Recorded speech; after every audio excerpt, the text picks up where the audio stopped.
अरे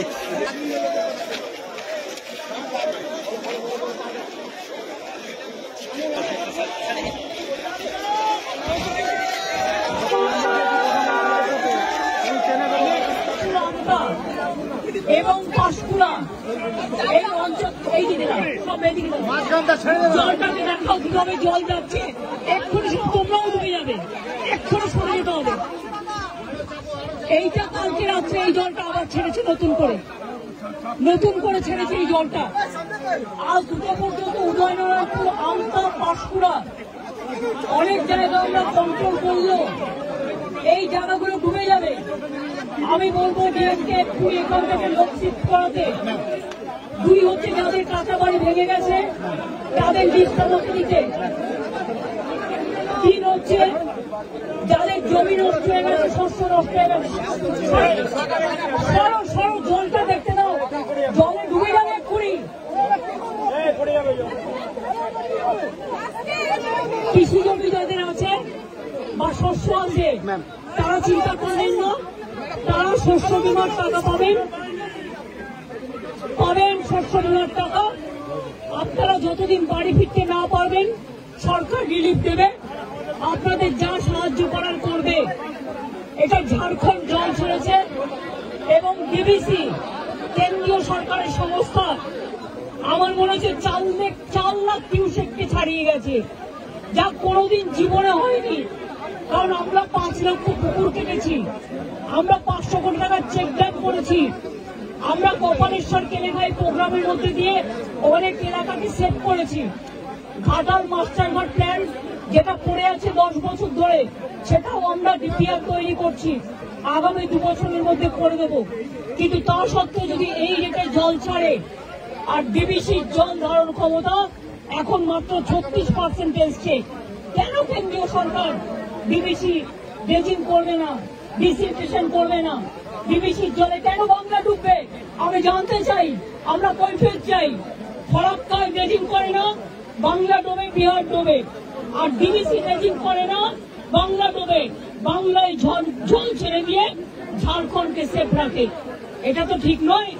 বাংলা একটা নৌকার মতো, আর সব জল নেপালে বৃষ্টি হলে উত্তরবঙ্গে ঢুকবে, ভুটানে বৃষ্টি হলে জলপাইগুড়িতে ঢুকবে, আলিপুরদুয়ারে ঢুকবে, কুচবিহারে ঢুকবে, নর্থ বেঙ্গলে ঢুকবে।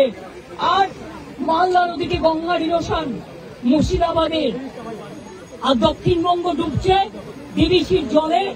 এবং আমি যা শুনেছি কাল রাতে জলের ওপর আবার জল ছেড়েছে। এই জায়গাগুলো ভেজা ছিল না, অনেকটা দূরে ছিল। আমাকে এসপি বললেন, ডিএম বললেন এটা এক্ষুনি হয়েছে। এবং দেখুন এক্ষুনির মধ্যে এতটা ডুবে গেছে। আমি সবাইকে বলবো জলে ঝুঁকি নেবেন না, জল আর আগুনে ঝুঁকি নেবেন না। অন্তত 2 দিন একটু সেফ প্লেসে থাকুন, তারপরে জলটা বেরিয়ে গেলে তারপরে আপনারা আস্তে আস্তে বাড়ি যাওয়ার মতো পরিস্থিতি থাকলে তখন বাড়িতে যান। আর আমি অ্যাডমিনিস্ট্রেশনকে বলবো যা রিলিফ দেওয়ার কোনো যেন রিলিফে অভাব না হয়। প্রত্যেকটা পরিবারকে দেখে নেবেন, আপনাদের কাছে সবকিছু দেওয়া আছে, কেউ যেন অসুবিধায় না পড়ে। আমি মিদনাপুর পশ্চিম, হুগলি, হাওড়া এবং হাওড়া যাবো আমি এবার, মেদিনীপুর পূর্ব ঘুরে যা দেখলাম তাতে আমি সত্যি শঙ্কিত। ডিবিসির সাথে আমরা ফার্দার কোনো সম্পর্ক রাখবো কিনা আমাদের সন্দেহ আছে। আমি সব সম্পর্ক কাট আপ করে দেবো যদি মানুষকে এইভাবে ডোবায়। আবার ছেড়েছে মানে পুরো চক্রান্ত, মানে এটা পূর্ব পরিকল্পিত এবং এটা পরিকল্পিত বন্যা। এটা আমাদের বৃষ্টির জলে বন্যা নয়, বৃষ্টি হয়েছে 3-4 দিন, কিন্তু এটা ম্যান মেড প্ল্যান। আমি আবার আপনাদের বলছি, আমি এখানে যারা আছেন এই দেখুন কতটা ভরে গেল আপনারা থাকতে থাকতে। আমি আপনাদের অনুরোধ করবো সরে যান এক্ষুনি মানুষকে নিয়ে। সামনে থেকে যারা দোতলায় দাঁড়িয়ে আছেন ওই বাড়িটাও ভেঙে পড়তে পারে জলের তোড়ে, প্লিজ আপনারা সেফ জায়গায় চলে যান। জল কিন্তু 8 ঘন্টার মধ্যে ডুবিয়ে দেয় সব, আগুন যেমন হু হু করে ডুবিয়ে দেয়। আমরা পাঁশকুড়া থেকে, আমি ডেবরাতেও জানি হয়েছে, ডেবরা আমি দেখতে দেখতে এলাম, ডেবরা আমি ডিএম কে বলবো, পশ্চিম মেদিনীপুরের ডিএম কে বলতে ডেবরার রিলিফ গুলো পাঠাতে, এমএলএ কেও একটু কনফিডেন্স নেবে জেলা পরিষদকে, এবং কেশপুরটাও দেখে নিতে। ডেবরাতেও 10টা গ্রাম ডুবেছে এবং খড়গপুর রুরালও ডুবেছে, একটা ট্রাইবেল গ্রাম, সেটাও দেখে নিতে, এবং পাঁশকুড়া যেটা ডুবেছে সেটাও দেখে নিতে। কোন রকম জাতের লোকে না বলতে পারে যে আমি রিলিফ পাইনি।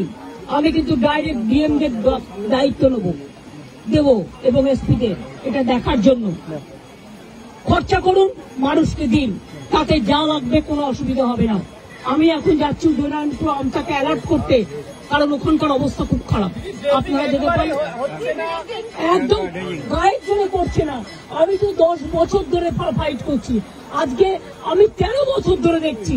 কিন্তু আগে ছাড়তো 75,000, 1 লাখ কিউসেক, এবার ছেড়েছে, ওরা ছেড়েছে 4 লাখ, তেনুঘাট পঞ্চায়েত ছেড়েছে আরো 1.5 লাখ, 5.5 লক্ষ। This is very unfortunate. I do not know why central government is not this dredging for DBC. Their reservation power now it came down about 36% only, and all the water they release for Bengal. Why Bengal will be man-made flooded because of central government irresponsible activities? I am sorry, this is not Bengal water. This is the Jharkhand water from Tenughat Panchayat, and this is the water coming from central government organization, the DBC. বারবার সতর্ক করছেন, বহু উদাসীন, বারবার সতর্ক করছেন আপনি। এটা নিয়ে বড় আন্দোলনে যেতে হবে, এটা নিয়ে আমরা বড় আন্দোলনে যাবো।